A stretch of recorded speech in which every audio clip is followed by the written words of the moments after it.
This week's Torah portion of Tazria and the coming festival of Pesach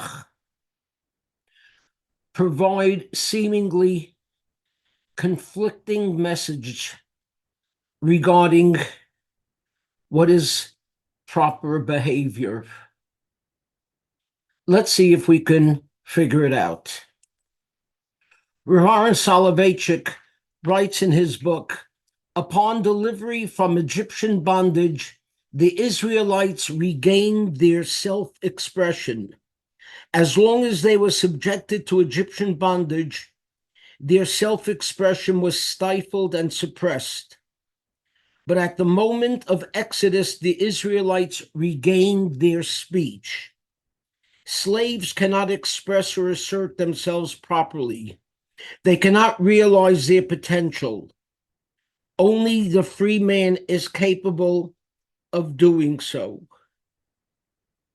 It can be added that slaves are not given the opportunity to raise questions or ponder ideas.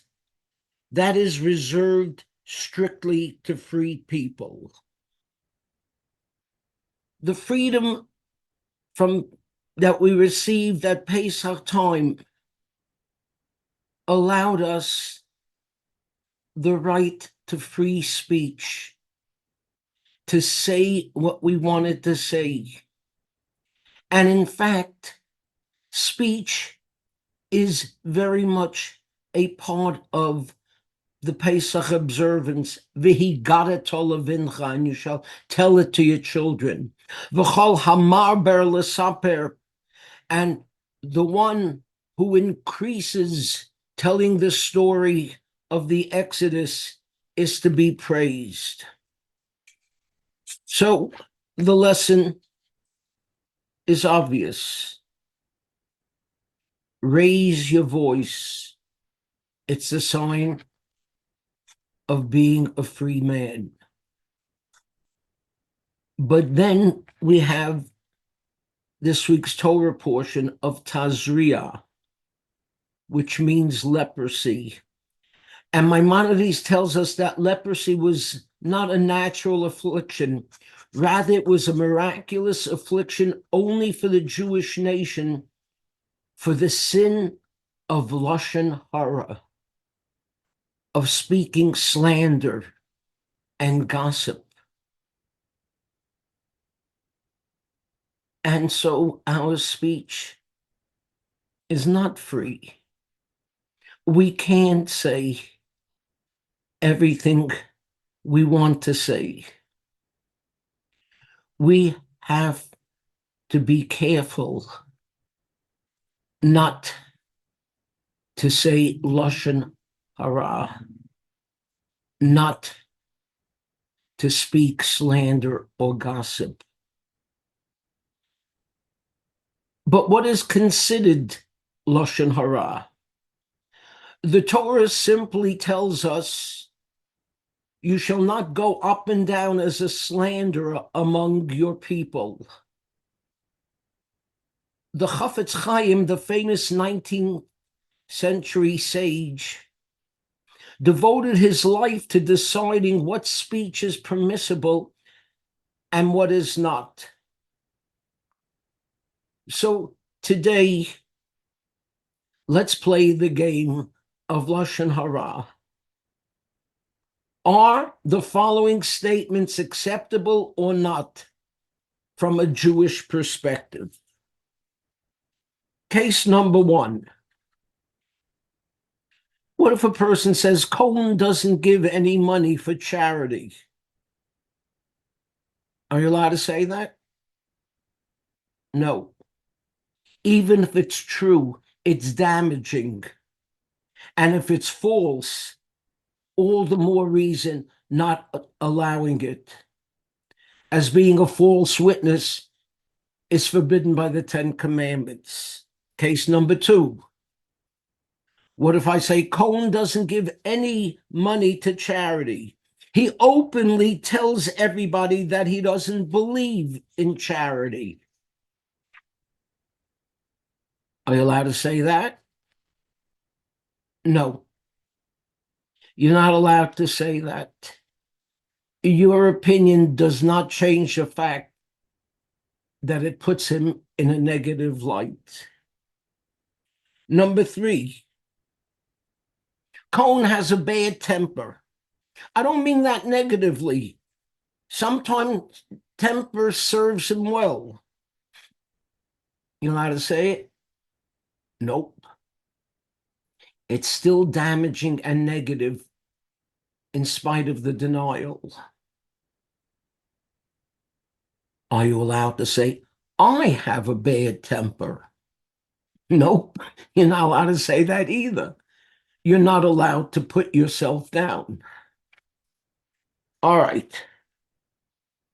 Are you allowed to write, Dear Sir, you asked me for a letter of recommendation for Barry Katz.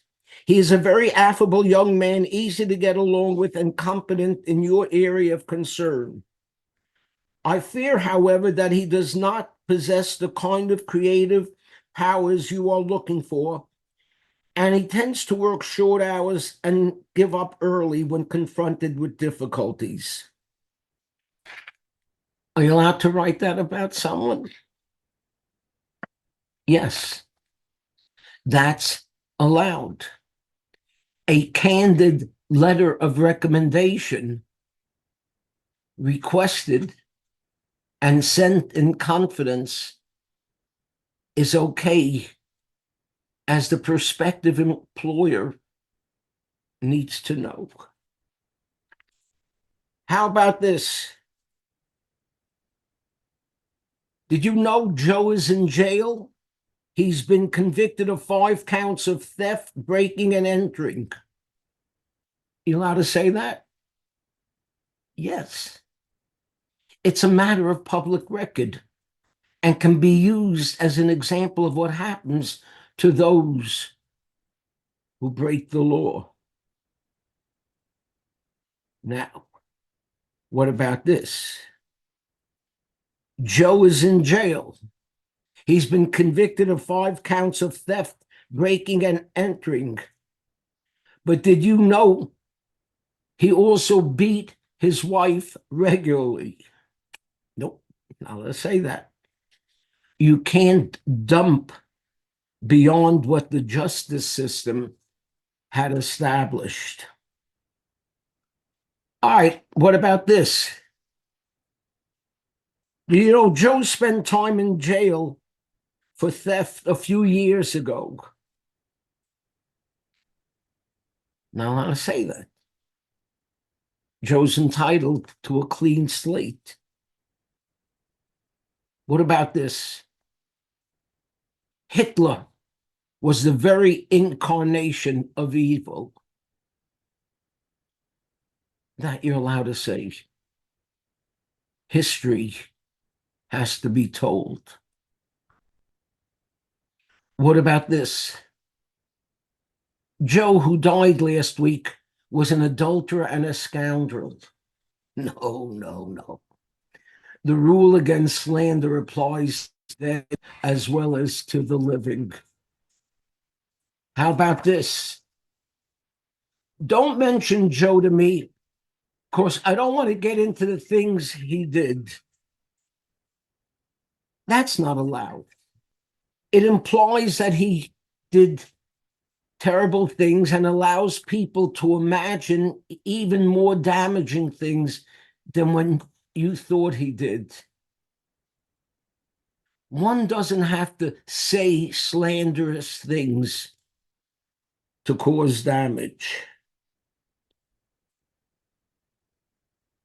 Joe was drunk last night. No, let me change that. Joe was not drunk last night. You're not even allowed to say that. It implies that he usually is. How about this?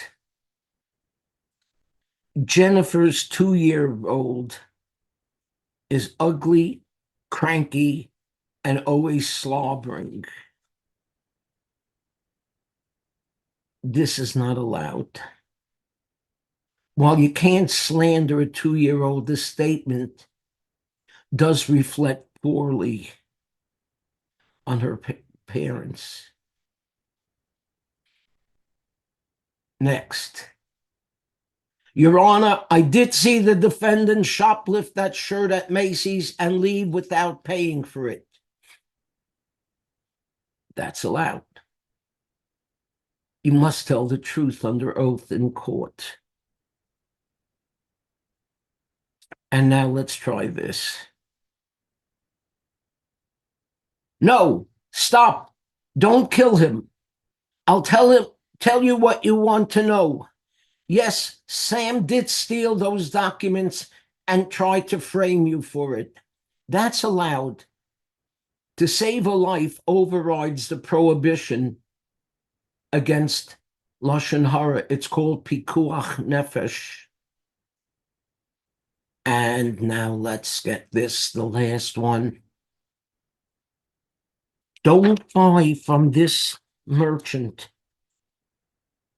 Last week, he overcharged me, sold me low-quality merchandise that was not as advertised, and his scales are rigged. You're allowed to say that.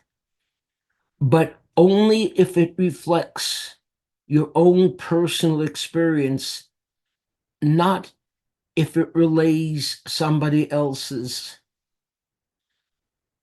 Buyers must be warned.